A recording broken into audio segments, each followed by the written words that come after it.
తాకట్లో ఉన్న మీ బంగారాన్ని విడిపించి ఆ రోజు ఆన్లైన్ రేటుకి కొంటాం. Sharma gold company.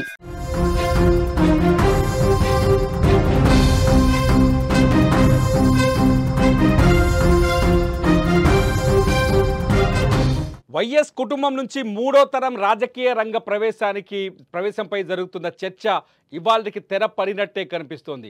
వైఎస్ మనవడు వైఎస్ రాజశేఖర రెడ్డి మనవడు వైఎస్ షర్మిల కొడుకు రాజారెడ్డి మళ్ళీ పొలిటికల్ రంగంలోకి రాజకీయ రంగంలోకి అడుగు పెట్టబోతున్నారనే చర్చకు తెరలేసింది. ఎందుకంటే ఇవాళ రాజారెడ్డి తన తల్లి షర్మిలతో కలిసి కర్నూలుకు వచ్చారు. కర్నూలులో పర్యటించారు.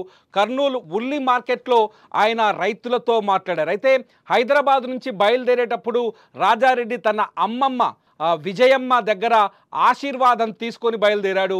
ఇదంతా చూస్తుంటే రాజారెడ్డి రాజకీయాల్లోకి రాబోతున్నాడని, పొలిటికల్ ట్రైనింగ్ తీసుకుంటున్నాడని చాలా స్పష్టంగా అర్థమవుతుంది.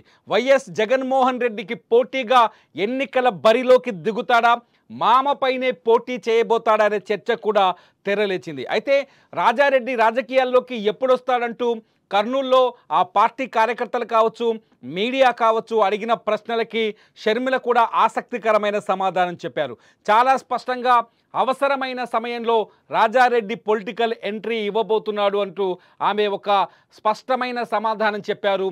ఈ సమాధానంతో వైఎస్ రాజశేఖర రెడ్డి రాజకీయ వారసుడిగా వైఎస్ రాజారెడ్డి, షర్మిల కొడుకు రాజారెడ్డి రాజకీయ రంగ ప్రవేశం చేయబోతున్నాడని స్పష్టమైంది. మొత్తానికి షర్మిల ప్రకటనతో ఒక్కసారిగా రాయలసీమలో రాజారెడ్డి పేరు మారుమోగుతుంది. సోషల్ మీడియాలో కూడా రాజారెడ్డి పేరు మారుమోగుతుంది. అయితే రాజారెడ్డి ఒకవేళ ఎన్నికల్లోకి వస్తే ఈ ఎన్నికల్లోనే 2029 ఎన్నికల్లోనే పోటీ చేస్తారా, 2029లోనే ప్రజా జీవితంలోకి అడుగు పెట్టబోతున్నాడా? మొన్నే పెళ్లి చేసుకున్నాడు రాజారెడ్డి. 2029 ఎన్నికల్లోనే ప్రజా జీవితంలోకి అడుగు పెడుతున్నాడా అనే చర్చ కూడా ఇక్కడ ఆస్కారం ఏర్పడింది. రాజారెడ్డి షర్మిల కొడుకు, రాజారెడ్డి రాజకీయాల్లోకి వస్తాడని వాళ్ళకు కన్ఫామ్ అయింది. దీంతో రాజారెడ్డి ఎక్కడ పోటీ చేస్తాడని సోషల్ మీడియాలో కొందరు వేస్తున్న ప్రశ్నలకు ఆసక్తికర సమాధానాలు కూడా వినిపిస్తున్నాయి. తన సొంత మేనమామ వైఎస్ జగన్మోహన్ రెడ్డికి వ్యతిరేకంగా పులివెందుల నుంచే ఎన్నికల బరిలోకి దిగుతాడనే చర్చ కూడా జరుగుతోంది. ఇప్పటికే కడప జిల్లాలో వైఎస్ కుటుంబంకి సంబంధించిన రాజకీయ దుమారం చెలరుగుతుంది. వైఎస్ కుటుంబం పైన కడప జిల్లాలో జగన్మోహన్ రెడ్డి పట్టు సాధించిన ప్రాంతంలో ఇటు షర్మిల కూడా తన వారసత్వం ఆధారంగా పట్టు సాధించే ప్రయత్నం చేస్తుంది. షర్మిల జగన్మోహన్ రెడ్డికి బలమైన పోటీని తీసుకురావాలనే ఉద్దేశంతోనే తన కొడుకుని రాజకీయాల్లోకి తీసుకొస్తున్నారనే చర్చ కూడా జరుగుతోంది. వైఎస్ రాజశేఖర రెడ్డి వారసుడిగా వైఎస్ రాజశేఖర రెడ్డి కాంగ్రెస్ పార్టీ నుంచి ముఖ్యమంత్రిగా ఉన్నప్పుడే ఆయన ప్రమాదంలో దుర్మరణం చెందారు. అయితే రాజశేఖర రెడ్డి రాజకీయ వారసుడిగా రాజారెడ్డి రాబోతున్నాడని, రాజశేఖర రెడ్డి మనవడు రాజారెడ్డి రాబోతున్నాడనే సంకేతాలు ఇచ్చేందుకే ఇవాళ షర్మిల వైఎస్ రాజారెడ్డి ఉన్నాడు, ఆయన్ని కర్నూలు తీసుకొచ్చినట్టుగా తెలుస్తుంది. నిన్న వైఎస్ 16వ వర్ధంతి సందర్భంగా కూడా సెప్టెంబర్ 2వ తేదీన వైఎస్ 16వ వర్ధంతి, ఆ వర్ధంతి రోజున కూడా తన తల్లి షర్మిల పక్కనే రాజారెడ్డి కనిపించారు. అంటే రాజకీయ నాయకుడిగా రాజారెడ్డికి ఒక ట్రైనింగ్ అనేది స్టార్ట్ అయిందని, లేకపోతే ఆయనకు అవగాహన మొదలైందనే చర్చ కూడా జరుగుతుంది. వైఎస్ కుటుంబానికి చాలా అనుకూలంగా ఉండే వ్యక్తులు, వైఎస్ కుటుంబాన్ని అభిమానించే వ్యక్తులకు రాజారెడ్డిని పరిచయం చేసే ప్రక్రియ కూడా మొదలైందని తెలుస్తుంది. రాజారెడ్డి ఎడ్యుకేషన్ అంతా ఇతర దేశాల్లోనే కొనసాగింది. అయితే రాజారెడ్డి పెళ్లి కూడా అయిపోయింది ఇప్పటికే.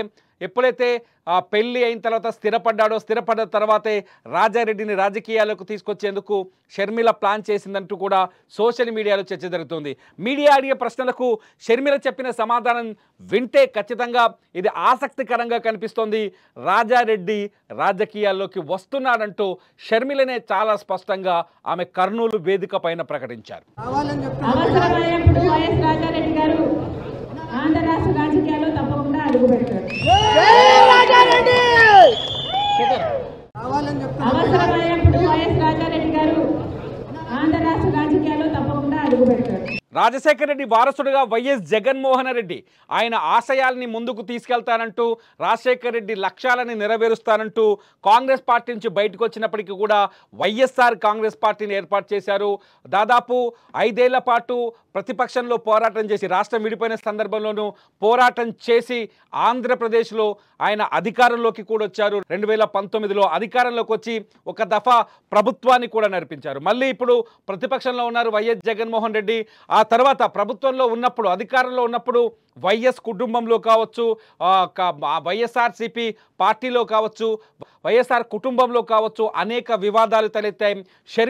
స్వయంగా షర్మిల తన సొంత అన్నను వ్యతిరేకించింది. నిజానికి ఏ జగన్మోహన్ రెడ్డిని ముఖ్యమంత్రి చేయాలనుకొని షర్మిల రాజకీయాల్లోకి వచ్చిందో, జగన్మోహన్ రెడ్డి జైల్లో ఉన్నప్పుడు పాదయాత్ర చేసిందో, జగన్మోహన్ రెడ్డి విడిచిన బాణాన్నంటూ ప్రజల ముందుకు వెళ్ళి తన గళాన్ని వినిపించిందో, వైఎస్ జగన్మోహన్ రెడ్డి కోసం తీవ్రంగా శ్రమించిందో, అటువంటి షర్మిల అధికారంలోకి వచ్చిన తర్వాత, వైసీపీ అధికారంలోకి వచ్చిన తర్వాత అదే అన్నను పూర్తిగా వ్యతిరేకించింది. అదే అన్నకు వ్యతిరేకంగా తన గొంతును వినిపించింది. అదే అన్న పైన ఎన్నికల్లో పోటీకి దిగింది. అదే అన్నని విమర్శించింది. ఇప్పటికి కూడా విమర్శిస్తూనే ఉంది. అన్నని, సొంత సోదరుడిని జగన్మోహన్ రెడ్డిని విమర్శించి ఏకంగా గతంలో తెలంగాణలో వైఎస్ఆర్ టీపీ అంటూ తెలంగాణలో పార్టీ పెట్టారామే, కానీ తెలంగాణలో ఎక్కువ రోజులు నిలబడలేకపోయారు. 2024 ఎన్నికలకు ముందు ఆంధ్రప్రదేశ్లో అడుగుపెట్టారు. ఏపీ పిసిసి అధ్యక్షురాలుగా బాధ్యతల్ని చేపట్టారు. కాంగ్రెస్ పార్టీని అభిమానించిన వైఎస్ రాజశేఖర రెడ్డికి నిజమైన రాజకీయ వారసురాలిని నేనేనంటూ షర్మిల ప్రకటించుకున్నారు.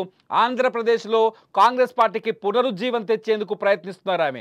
అయితే ఈ తరుణంలోనే తన కొడుకు రాజారెడ్డిని రాజకీయాల్లోకి తీసుకురావడం, వచ్చే ఎన్నికల బరిలోకి కూడా దించుతారనే చర్చ జరుగుతున్న తరుణంలో రాజారెడ్డి న్యూస్ ఇప్పుడు రాయలసీమతో పాటు ఆంధ్రప్రదేశ్లోనూ అతిపెద్ద చర్చనీయాంశంగా జరుగుతోంది. రాజారెడ్డిని పొలిటికల్ తెరపైకి తీసుకురావడం వెనుక షర్మిలకున్న అసలు ఉద్దేశం ఏంటి? ఒక రాజకీయ ఉద్దేశమే ఉందా, లేకపోతే కుటుంబాన్ని కూడా తన గుప్పెట్లోకి తెచ్చుకోవడం, లేకపోతే కుటుంబంలో జరుగుతున్న వివాదాల నేపథ్యంలో రాజారెడ్డిని ఫోకస్ చేయాలని ప్లాన్ చేస్తుందా? షర్మిల ఉద్దేశం ఏంటనేది మీరు ఈ వీడియో కింద కామెంట్ చేయండి. చూస్తూనే ఉండండి లైవ్ అప్డేట్స్ కోసం సుమన్ టీవీ డిజిటల్ లైవ్, అట్లాగే సుమన్ టీవీ లైవ్.